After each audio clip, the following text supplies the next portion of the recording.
British-American War of 1812.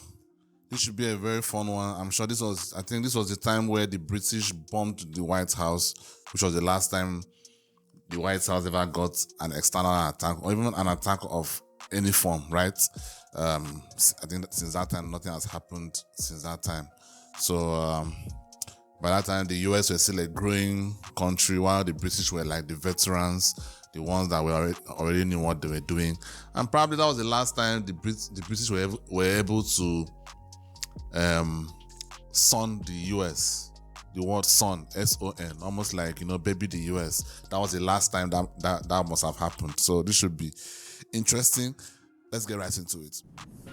In 1812, the young nation of the United States took on the country with the most powerful navy in the world in a war that would affect more than just the former colonies and their colonizer. The United States of America first gained freedom from the British in an 8-year-long Revolutionary War that finally came to a close when Britain inevitably recognized the independence of their 13 former colonies on September 3rd, 1783. One of the most relevant impacts of this war that would fuel future tensions between the US and Britain once again was the role of the Native Americans. During the Revolution, the Native Americans mostly supported the Brits, who they hoped would continue to restrict expansion from the U.S. settlers into Native American territory. When Britain failed to maintain its rule over the colonies, the United States eventually accelerated its takeover of native land, causing even more friction between the American societies. This friction only grew stronger as the years went on, as Britain remained a driving force of the discord, since not only had the natives taken its side in the Revolution, but the British also openly encouraged the Native Americans to fight back against their antagonists. By 1812, this, combined with a few other factors, led to the development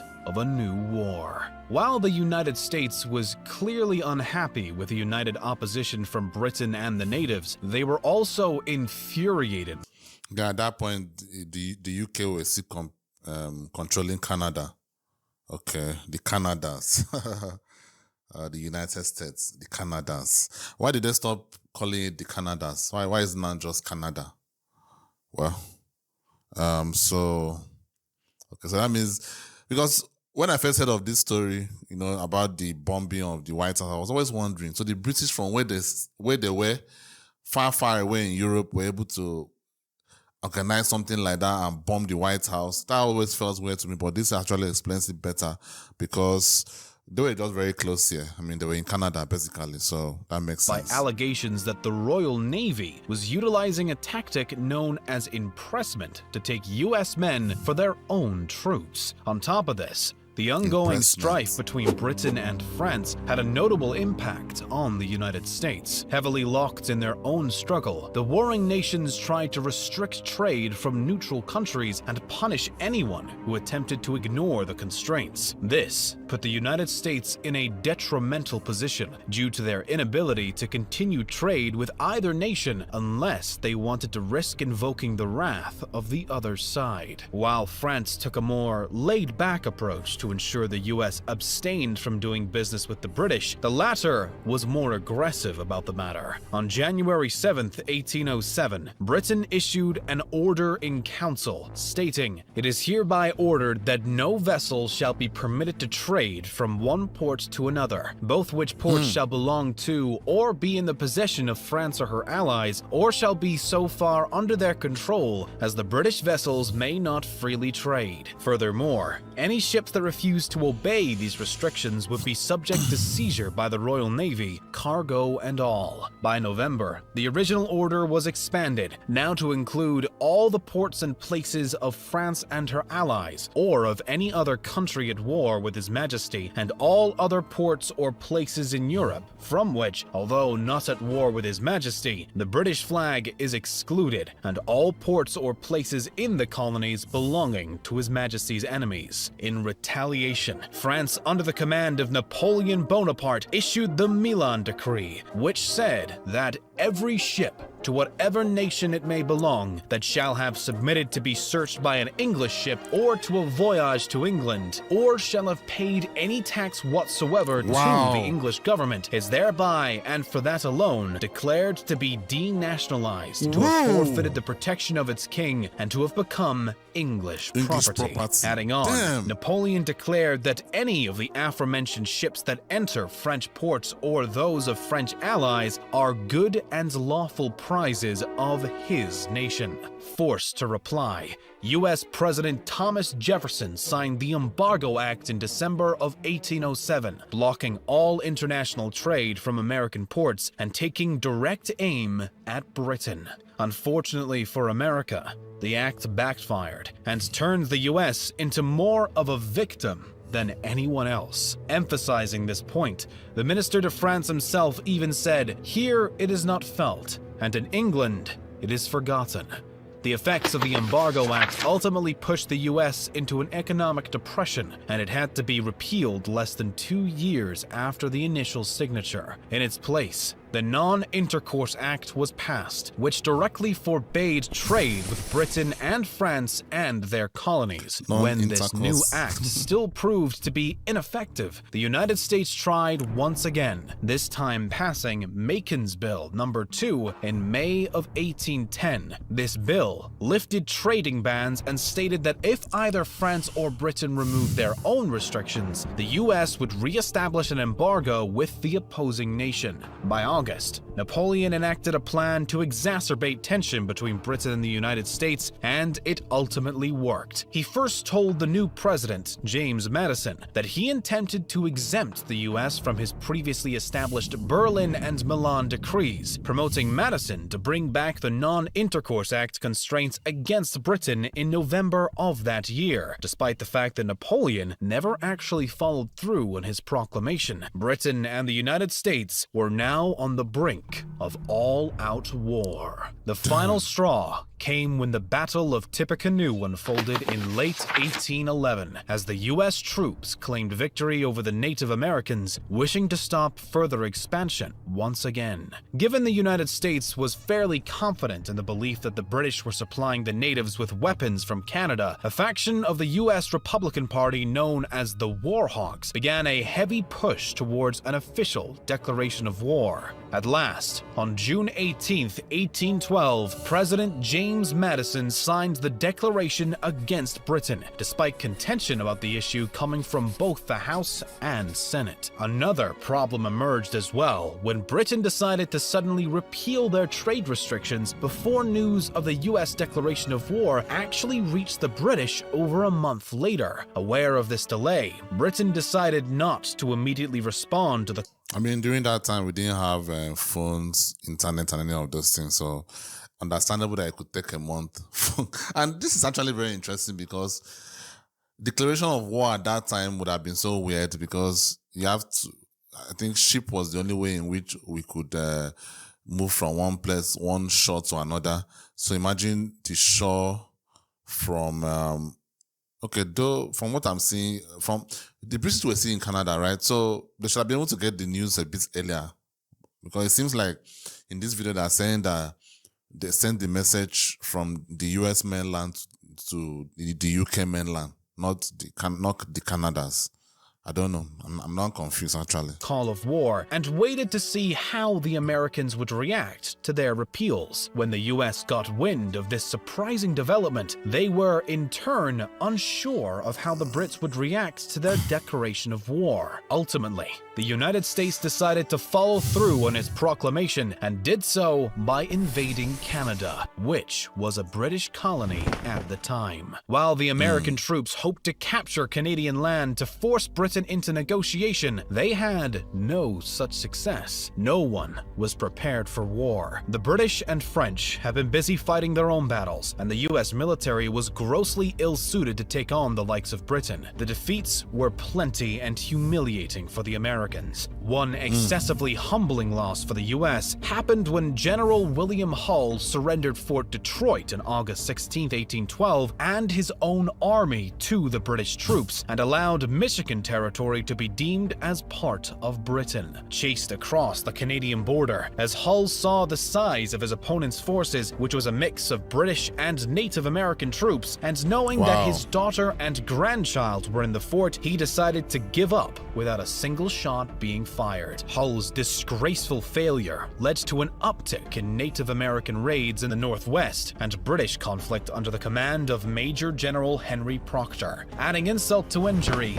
U.S. Brigadier General Henry Dearborn struggled to make any progress on the northeastern border because the militias in New England were not supportive of the war and uninterested in coming together for an attack on Montreal. By October, the Americans were finally able to get some momentum as Major General Stephen von Rensselaer led an army of 3,100 militiamen into the Battle of Queenston Heights. Rensselaer sent some advanced units across the river where they were able to hold their ground for some time on a slope just above Queenston and were successful until they were overcome by British forces as the rest of the American troops refused to join the fight. 925 U.S. soldiers were then captured by the British, despite Major General Isaac Brock on the British side being killed during the battle. Yet again, the Americans took another hit in 1813 when an attempt to retake Detroit resulted in a massacre of U.S. prisoners by their Native American opponents. On top of that, Brigadier General Henry Dearborn was replaced by Major General James Wilkins. At long last, though, in September of 1813, U.S. Commodore Oliver Hazard Perry scored a major naval victory at Lake Erie against the forces of British Captain Robert Barclay and opened the gates for more success on the American side. When the Battle of the Thames erupted the following month, the U.S. finally defeated the British and Native American allied forces. The next spring season, at the Battle of Horseshoe Bend, a U.S. militia force faced off with a Native American force known as the Red Sticks and found victory once again, demanding that the losing side cede roughly 23 million acres of land, which would later become Alabama and span partially into Georgia. Another win for the United States followed in the summer, July of 1814, at the Battle of Chippewa, but it was short-lived as the Battle of Lundy's Lane ended in a bloody stalemate shortly after, forcing the Americans to withdraw. The real deciding factor in the war came when Napoleon faced his first exile, allowing Britain to shift more focus to the discord with the United States. The British sliced through the US, destroying government buildings including the White House as they took control of Washington, D.C. The Brits then tried to push farther into Baltimore by September under the authority of General Robert Ross, but were repulsed at the Battle of North Point, where General Ross was killed. In the battle that inspired the U.S. national anthem, more British troops were fought off at Fort McHenry. As these conflicts raged on, peace talks began in Ghent and eventually resulted in a signed treaty on December 24th, 1814. Still, just as with the declaration of war, the news was delayed and took until February 18, 1815 to officially be ratified and end the war. The Treaty of Ghent reverted things back mostly to how they were before the combat, with a status quo antebellum. All territory was returned. Britain repealed their trade restrictions, stopped supporting the Native American revolts, and ended their impressment strategies. In the end, the war was essentially a draw, and the only real losing side was the Native Americans, who had high hopes for British help in stopping U.S. expansion. Britain was able to claim victory against the French, and in a way, against the U.S. Meanwhile, the U.S. had the pride of more or less winning their second war of independence. Every time I watch all these war videos, something just crosses my mind, a lot. And they talk about the U.S., the British, the Native American, just talk about all these factions as individuals, forgetting the men that fought and died. Nobody probably knows any of them. I mean, like, sometimes, I don't know, like, life is just so unfair. And the reason why I'm saying this is because we always keep hearing about how men had all these rights, they had all these rights in the past. Women were enslaved and all this, that is basically the rhetoric you see on the internet. when it comes to the feminism movement and all that. And sometimes I always like, do you guys understand that only a small percentage of men actually had this so-called privilege? A lot of men were just there as cannon fodder, dying for causes that they may not even have believed in. Seriously. And I know my I made a comment similar to this in my last video. I think due to how my country is going, I'm thinking that my country is going to go into a situation very, very soon because things are getting so horrible. And I don't see any solution, to be honest with you. I just don't see any solution. The leaders already have their families, immediate families safe abroad, so they have no issues to continue to do what they want to do. So it may come a time where all these things that we hear in Sudan, that happens in Sudan, that happens in the Congo, could start happening in Nigeria. And no matter how the results comes out, there'll be a lot of people, most usually men, will probably fight and they'll be forgotten. Nobody will remember them. Nobody will even care that they existed. And this is what happened here as well. Because right now, look at the US. Like, the US is a way, way different country than how it was during this period. A way, way different country. And looking at this fight as well is very funny because the United States were basically Europeans. Basically, most of them were British as well. Most of them were originally British. So they are fighting against their brothers, basically. The thing is so funny. It's really, really funny. So it's basically the Native Americans were trying to back the other brother against these brothers. And I also wonder why the Native Americans were not able to create their own country. I mean, from what I'm seeing in the history, they didn't have their own country. They just had their own area. The US created a country for themselves.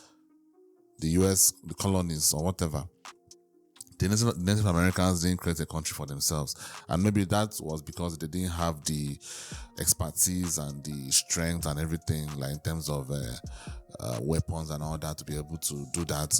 I really don't know, but it's really, really weird to me that they had a bigger landmass, probably even had more people than the current United States as at this point of the video.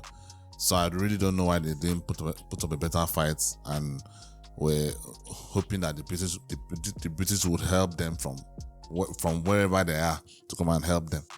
So, but it's what it is. At the end of the day, these Europeans during that period between the 16th century to the 19th century were basically playing Monopoly, because they found a way to monopolize violence during that period. A lot of the other parts of the world just didn't catch up on time.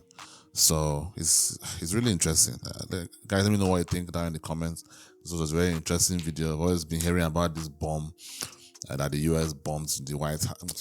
That the UK bombed the White House. So seeing how the whole origin of the whole story came about is really interesting to hear. So let me know what you think down in the comments. I'll see you on the next one. Peace.